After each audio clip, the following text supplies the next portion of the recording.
I'm always driving. Oh, Lordy. Always doing something, moving around.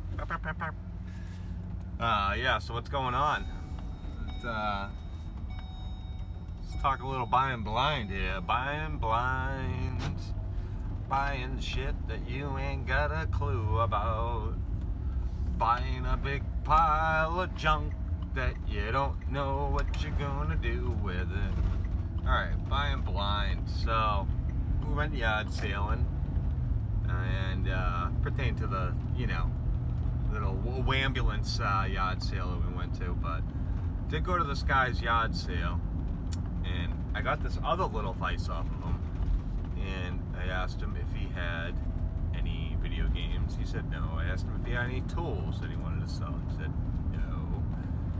I said, how about any records? Do you happen to have any records that you want to get rid of? He says, oh yeah, I got some records.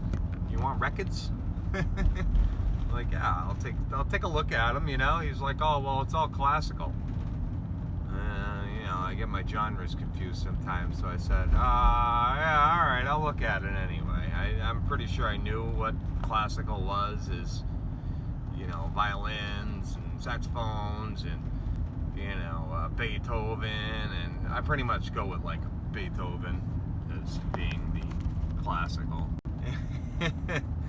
And, so, all right, yeah, I'm like, yeah, I'll take a look at it. So I go down there, and we find it. I'm like, looking at it, and I saw on the top it was a Glenn Miller on the top, and I don't know why I thought Glenn Miller was worth anything, but I just remember hearing Glenn Miller. I mean, I've been a musician for years, but this guy plays trumpet, so it's not like you would really know Glenn Miller, but I don't know why I knew he was decent.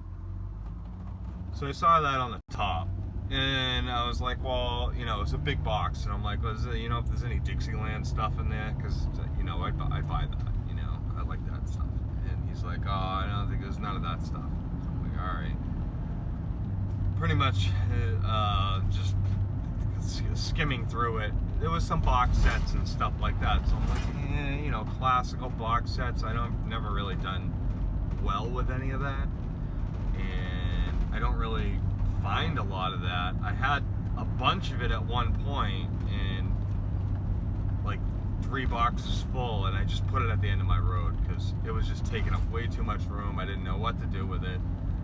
I looked some of it up, and not a lot of it comped out, and I should have put it on the back burner is what I should have did, and hoarded it, because I'm sure it was pretty good, because no one probably had any of that stuff. That's why there was no comps out there for it.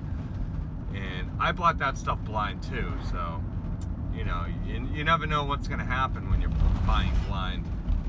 And I was like, I'm not like totally blind, I can see it, but I'm not going to pull out my phone and start crunching numbers in front of this guy, So I'm like, alright, well, what do you want for this box? It was a big box full. And he's like, $40. You can have it all. And I'm like, man, that's kind of a lot, So I'm like, alright, well, let me count them. I counted them out, and there was 20 albums, within box sets or not, and I'm at about $2 a piece. That's like not kind of a lot. That's a very lot for classical records. But you sometimes you gotta pay a little to get in the house. You gotta pay a little to even have records, to even find records, and to pay a little to even ask. I'm kind of like that. I'll just pay whatever. It's not a big deal, and I'll figure it out later. So he was like, yeah, 40. If you sell them for $2 a piece, you pretty much get your money back. And he's like, I'm sure there's a couple good ones in there. And I'm like, The guy had me. He already knew my thinking. So I said, would you take 30? And he said, no, I'm pretty firm on 40. I want 40. I'm like, yeah, fudge. So I'm like, all right, I'll take them. $40. And I get them home and I crunch them, and you know, there's some decent ones in there, some 20s on the box sets, some 10s on the other regular albums, and the Glenn Miller like astounded me. I was like, huh, sorry, it sell for $80. Like, all right, Glenn Miller, nice. I start looking into Glenn Miller. Yeah, he is good. He's pretty good. He's a really good trumpet player. And they've made like mugs, and there's all kinds of expensive stuff on this guy. If you can get his signature, it's pretty good money too. And I'm like, all right, you know, did all right, you know, Glenn Miller, all right, Glenn Miller saved the day. So we'll crunch that out, maybe 150, 200 tops. And yeah, buying blind, you know. You gotta just go what you got, go with what you feels right. I mean, if you said 50, I was probably gonna tap out on it, and it only would have been $2.50 each. But classical's hard to even get rid of for $1 or $2, and unless if it's pretty decent. So,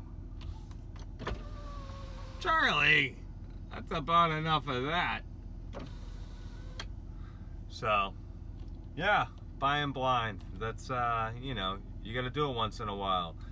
You get the lot and you can dive into it. If it's, you know, within a bulk purchase and you're buying a quantity for a certain amount, always do crunchy mathematics of multiplication, addition, subtraction, and equals probably a decent buy. So you know, you never know what you're gonna find. You know, you never know how it's gonna go, and that's the mystery of buying blind.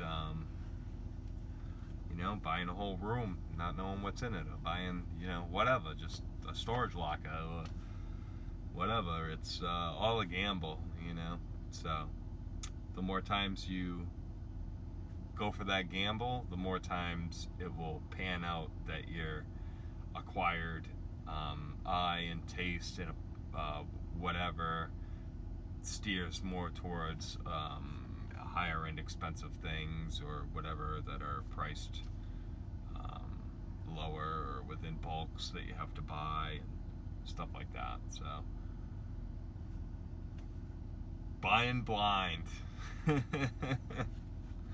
All right, that's about it.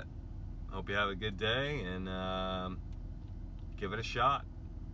I mean, what do you got to lose? $100 in a gamble of making a couple thousand? You never know. And that's why people buy blind. All right. Peace. Have a good day.